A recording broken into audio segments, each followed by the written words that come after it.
Up to you. Okay. Okay, you ready? Go. Hello, everyone. Thank you so much for coming on to this wonderful show.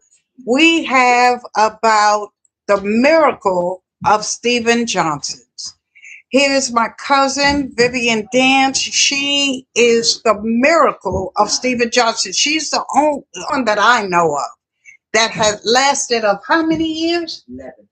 11 years. Oh, tell me that's not a miracle. Yes, I've had a couple of people that I've known in the past that did experience this and hadn't lasted a year.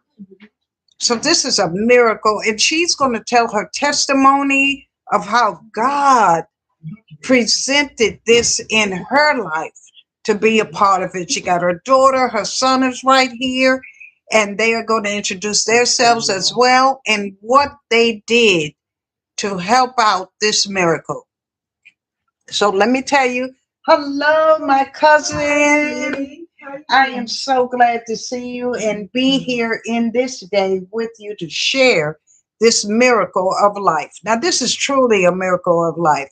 So let us know how God has saved you in this awesome day. God. Yes, yes. Let me explain. What is Stephen Johnson syndrome? And the call letters for that is SJS. And toxic epidermis necrosis, the call letter for that is 10, TEN. Yes. Now, I'm going to read what it is, and then I'm going to explain what happened to me. Okay? Very briefly, it's a rare, life-threatening skin mucous membrane disease. And before I start, I want to introduce my daughter, Linda. Introduce yourself. Hi, I'm Linda Von Tress, Vivian's daughter. I was with her when the onset started throughout her recovery. Introduce your son. Our son, Quentin James Von Tress. Yes. We were visiting, my wife was visiting her, said she was doing what Stephen Johnson. We seen the whole thing. You can see the movie, saw what she looked like. And I'd like to also just put in that my cousin Jimmy, he is a preacher. And because of that, also knowing how prayers are really miracles and how prayers work when you work it, that helped his mother out as well. Okay, go ahead. I'm sorry. Thank I just you. had to throw that in. I'm just going to give you some of the conditions that happened with Stephen Johnson. It's like several things, but not all of it would happen to one person. I had it all, but some, it just has a rash or a blister or flu-like. It says a condition typically begins with flu-like symptoms, fever, sore throat, cough, joint pains. Now, after that, the skin, when you begin to get the full blown of SJS, is that your skin begin to ooze, peel off. That's called toxic epidermis necrosis.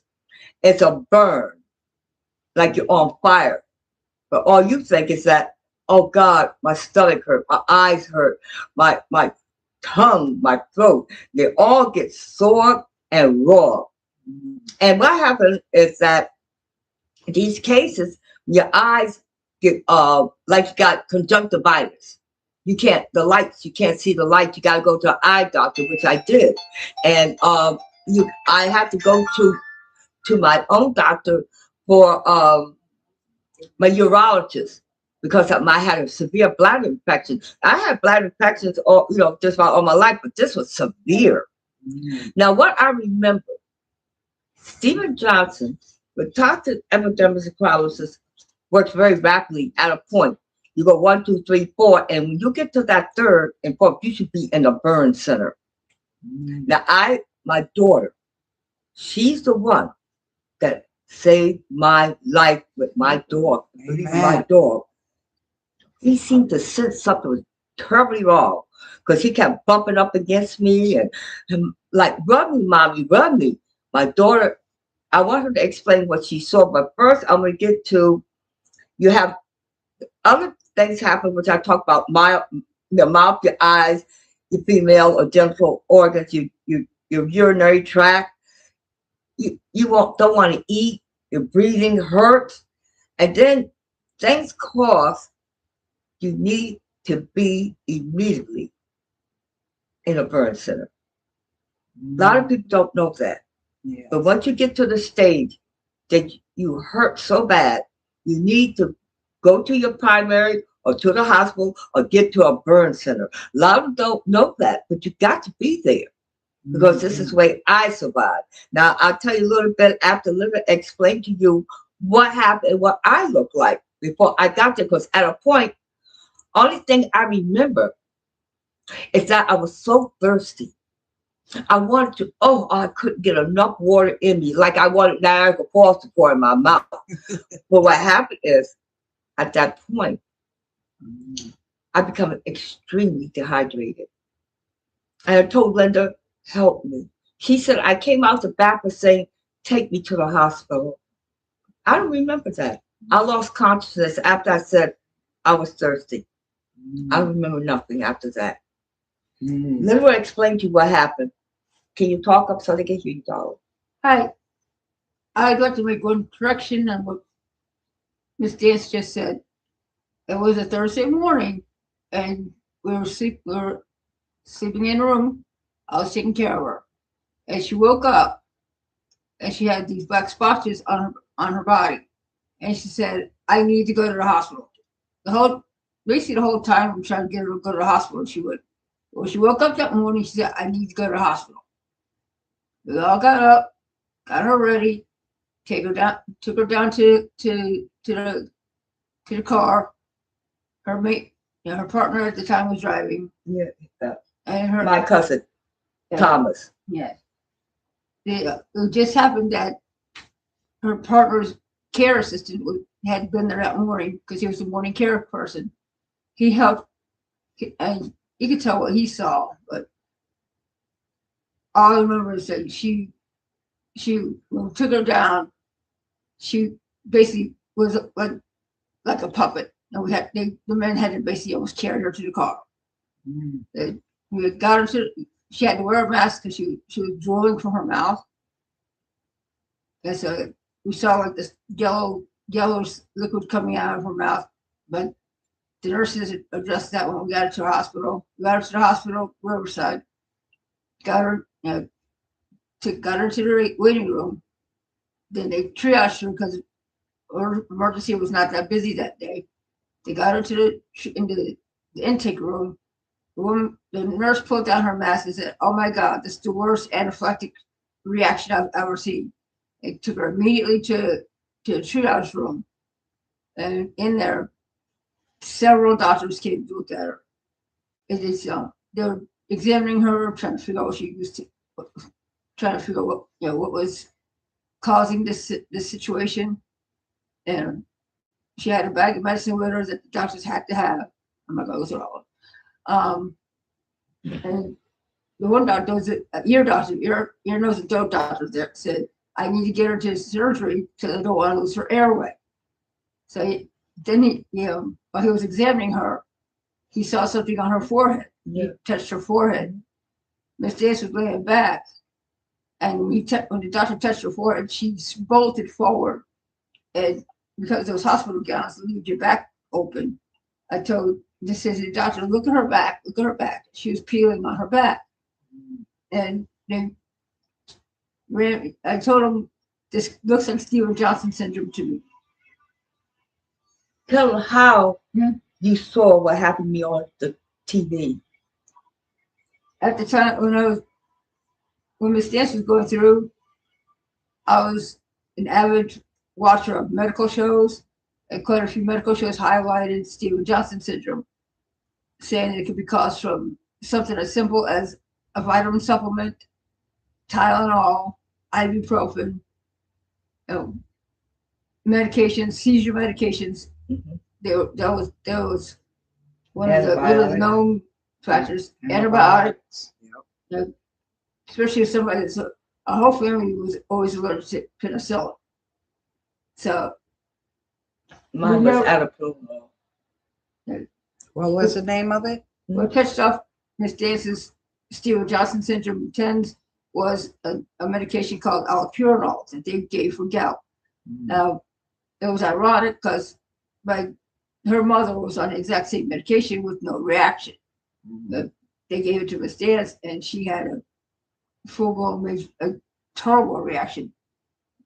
It shows that some medicines can, some people's metabolism can handle certain medications, and others can't.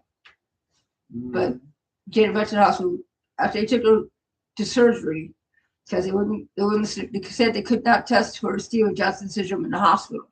I told them, okay, I'll call her primary. So I called I went to the waiting room when she was in surgery, so they put the trach into her throat so she could speak. I called her primary, left a message at the desk, said, I suspect Miss Dance has Stevens-Johnson syndrome, but they won't test for it up here. So I was waiting. I had no idea about the doctor. I called my family. I called my brothers, my aunt at the time, and she relayed the message to my cousins. They lived in Arizona, and my brother got up to the hospital, and by that time I was out of surgery and up into the recovery room.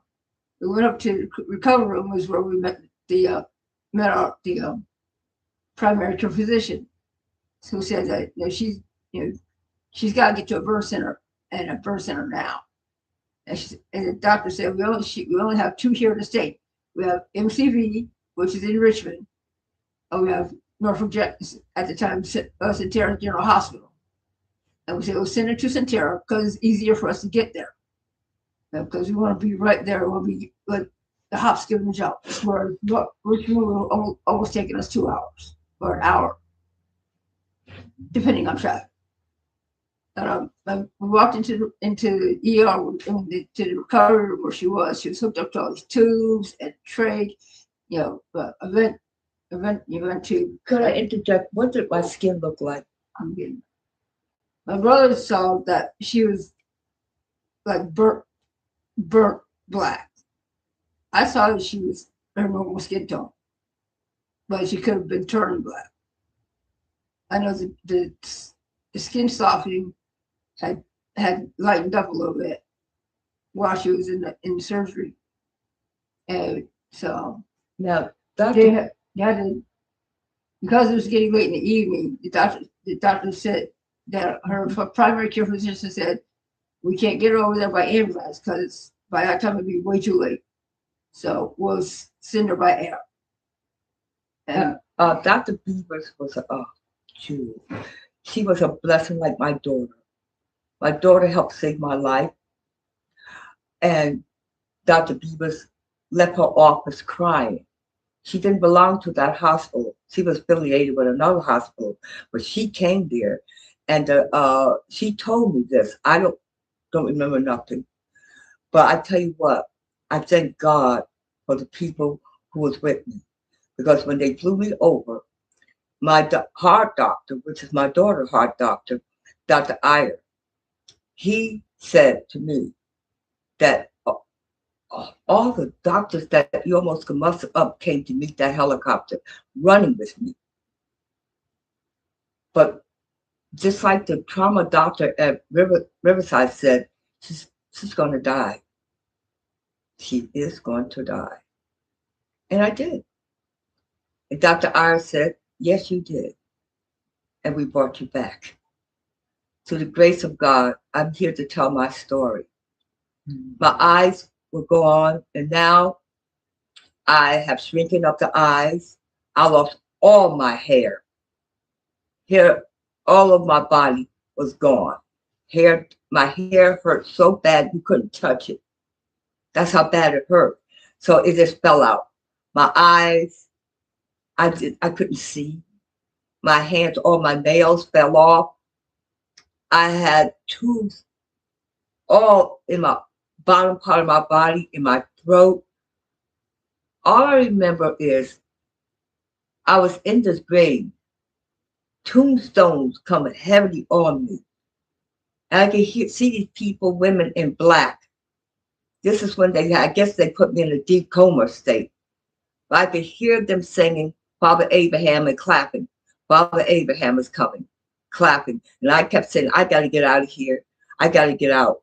And I fought and fought my way back. That means to tell you, you want to live, you got to fight. You got to believe that Almighty Father can help you. But you got to believe it. A lot of people say, I don't have that much faith. Yes, you do. Yes, you do. You're here. You have that faith in you. Now, when I heard someone say, Miss Dance, fight like hell and reach for your higher power. And I don't know, but I got into the room when my cousin Tara was sitting on this side of me. My other cousin was sitting on the other side of her. And he was singing, 2 by 2, God is going to be using you. And Tara said, when I told her that I want my spouse to go, just go, she said, what is he going to do without you? I saw my grandmother who had long passed, my aunt who's long passed. I looked up and it says, I want to live. I could do all things through Christ that strengthens me.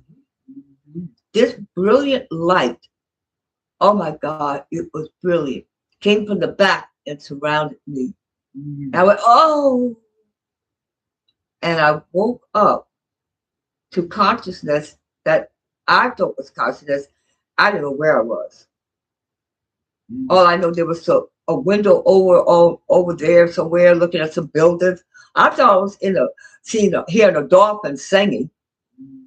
I saw people coming by my door, but I know if that's a nurse walking in, they disappeared in front of me. Now, what was told to me is that they had to keep a nurse in that room with me 24/7 in case I did die. And one of my doctors, Dr. Yates, right, said to my daughter and I, it was, Miss Dance, you got a beautiful voice. I looked at him like he had lost his mind. He said, I said, how? He said, there were people around your bed singing, and you were singing with them. I said, that's impossible. I had trachea in my throat. How was I going to sing? How can I talk? He said, oh. But the nurses and I saw it. I know this is a true fact. Yes. And I thank God miracles happen. Yes. But this is not all what I saw, but I'm not going to go through all that I saw. The most important thing, you will have to say, I want to live. Yes. Through Christ that strengthens you. The most miracle thing is the Lord will strengthen you. Now I'm here after 11 years. And guess what? But then those 11 years, 5 of those years, I got cancer, which they said was terminal. You know what? Now, I believe that I'm going to be all right until God calls me home, not them. If I have, so what? I'm going to live until the Father in heaven calls me. And I want my cousin to speak a moment. And Jimmy, please say something. Well, first of all, Howard say something. Let Jimmy say something. Go, Jimmy. When my sister had called me, I went to Riverside, and my mother didn't look like my mother because her whole body was just turned black. And so then after I looked at it, we're going to air back up to Sentara Norfolk. And then the next day, my wife said, let's go and I want to pray for your mom. The Holy Spirit told me, let's go and pray for your mom. So we met with Apostle Walden of Word of Christian Center, and we both went together. So we went into the Burn Center, and my mom was trying to reach out to me and she said, get away, get a guy in, you're scanner. And I said, Connie, you call Brother Hood to pray for my mom, going and pray for the Apostle and Unigard Hall and pray. So my wife said, Father, in the name of Jesus, we dispatched the ministry angels to go. And Mr. Peace with the lady surrounded with, and after that, they said my mom was out and slept, and that's when they heard the singing, and the angels of the Lord would actually surround her and sing, and that's what they heard. No, the Dr. Yates heard. Nobody was there. You weren't there. Let's clear that up. Yeah, Dr. Yates.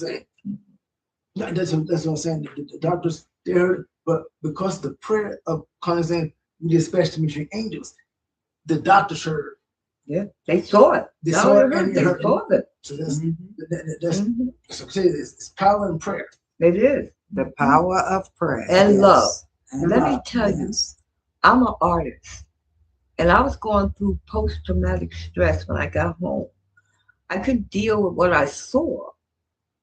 So I said, wait a minute, Lord, I'm an artist. So I went and started drawing pictures. And my doctors have got those pictures. My primary doctor, Beavers, she got the lion and the lamb with the little ones. And she put it in her examination room.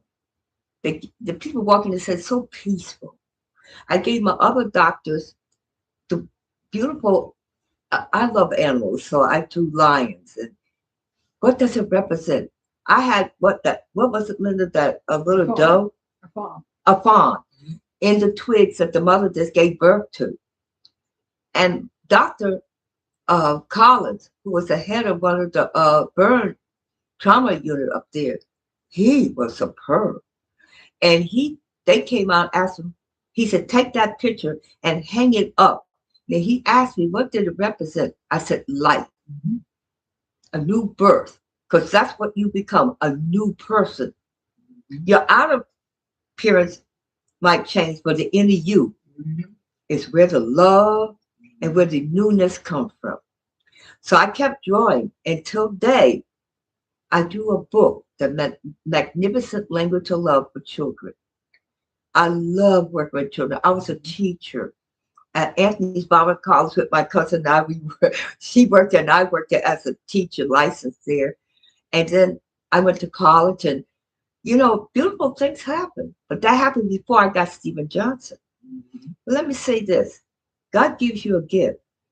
Use it. First, love you.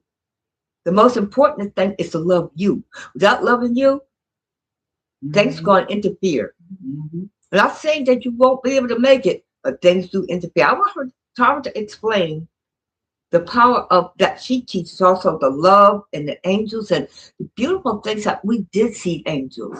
Don't let people say, that ain't nothing. I don't believe that. You don't have to. I'm not asking you to believe it. I know I do, and what I saw and what they saw, even the doctors saw. And when my doctor said, you died, I jumped back. I what? Yeah. I dropped the grave. He said, but we brought you back. And you remember, if you look at these medical shows, a lot of people do die, and they do bring them back. She's going to explain one of the people who didn't come back. Could you take from that point, please? Well, when to say that the miracle of God bringing you, because I actually was in a car accident years ago, and I actually died.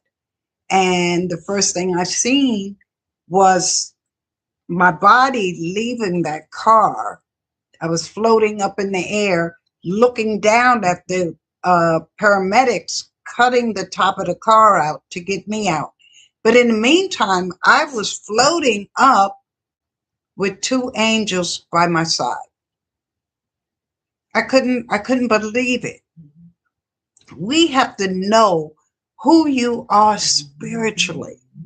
And just like my cousin Vivian had just said, that when she was in the state of being in that state, she said, I want to live.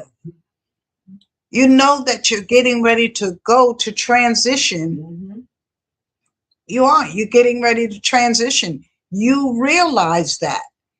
And she was screaming, I wanted to live. I was so amazed at seeing me looking down at the car and the two angels beside me. And they said, you're not ready. You got work to do. And I didn't know what that work was, but eventually it took me to studying angels and helping people to realize who they are spiritually. And we do that through the love vibration of what God has. God said the greatest of these is love. Love is all it is. It doesn't mean that you just have a relationship with someone. You have to have a relationship with yourself first, knowing who you are spiritually. Amen. You know, because we are spirits. Yeah. We're And spirits energy. with the fleshly body. But when you transition, that spirit is going God. back to God. And then there's a assignment of you coming back again and helping out other people, or you're staying up with God and helping with other people.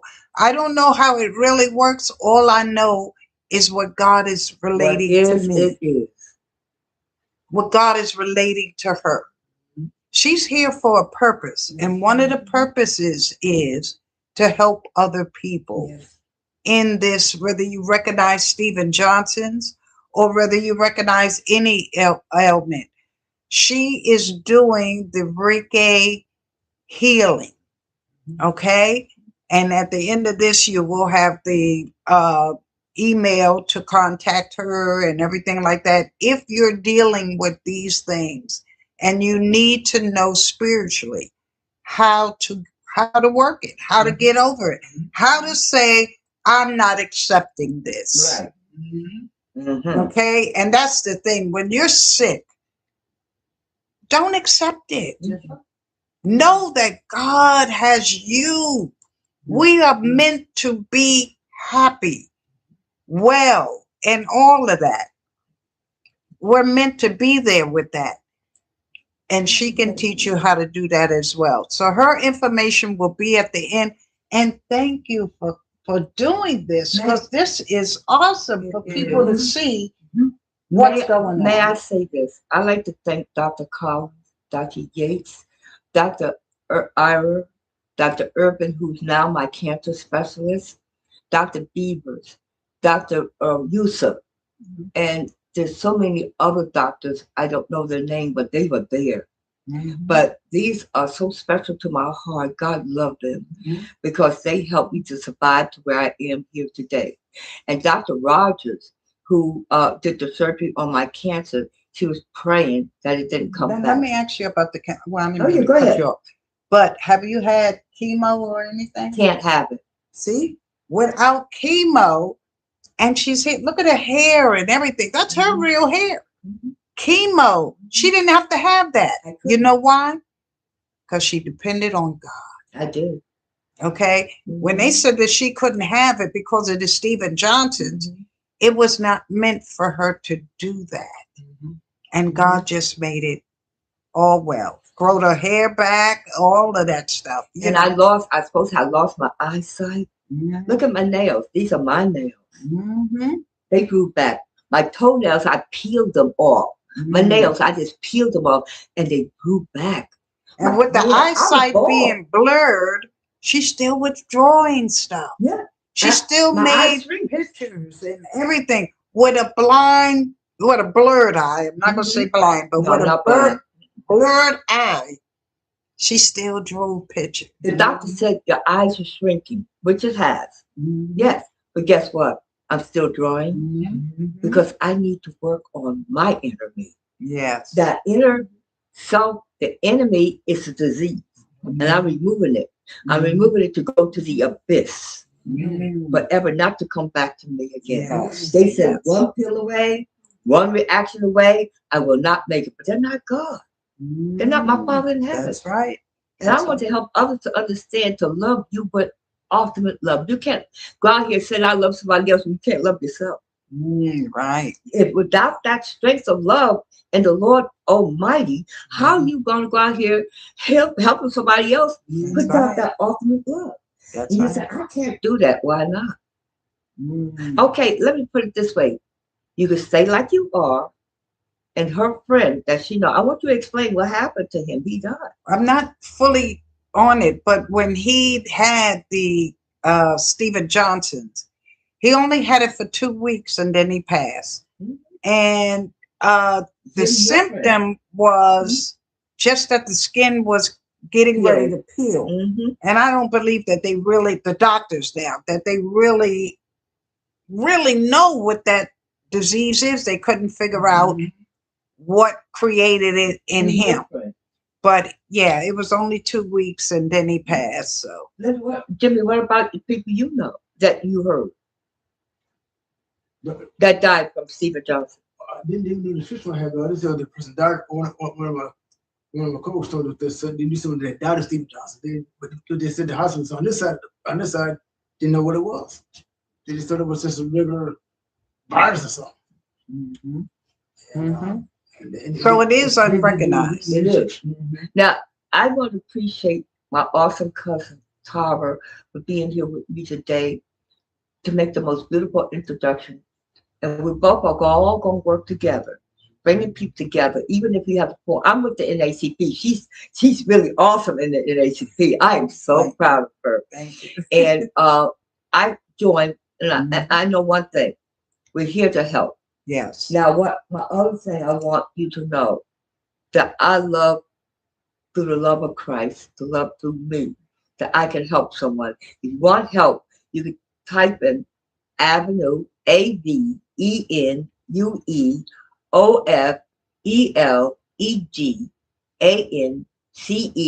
the number 1, at yahoo.com. And Now, that will text be me. on here. That will be on here as well for the Honey? people to see. It will be on here, your Okay. information. Okay. Mhm. And what we're going to do, I did it so if you got to see to get it beyond the notification here. But I want you to know that when I was at United Parcel having the package delivered out for me and to be sent back, the person standing behind me, a couple, and the person who was behind the counter, she said, "What is this Stephen Johnson?" So I explained it to him, and the lady gasped. She said, "I don't mean to interrupt. I was listening to your conversation. I'm showing those symptoms." I said, "Sweetheart, get to a doctor now. Don't wait." And I was going to the emergency room a couple months ago. The ambulance driver that's driving me there, who was behind in the back with me, she didn't even know what it was. I'm A lot of people don't know. People don't know. So you have to be your best advocate, or write me, I'll help you. All right. And let you know that it don't have to be Stephen Johnson, it could be the flu. But I had it all. Flu, blistering, peeling, couldn't talk, couldn't walk, couldn't eat, my hair falling out, everything. I had it all. Some people had And that now, from the that's right. That's right. You got to be careful. Not everybody has the same thing.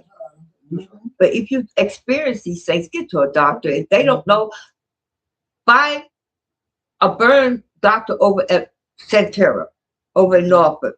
They got the burn specialist. Talk to them. Tell them what you're experiencing. Go to the emergency room. Tell them you need to know, because this is a very life-threatening condition. Yes. There are other conditions that just as bad, but this I experienced, so I could tell you. Write us, my cousin Tara, my daughter Linda, and my son Jimmy.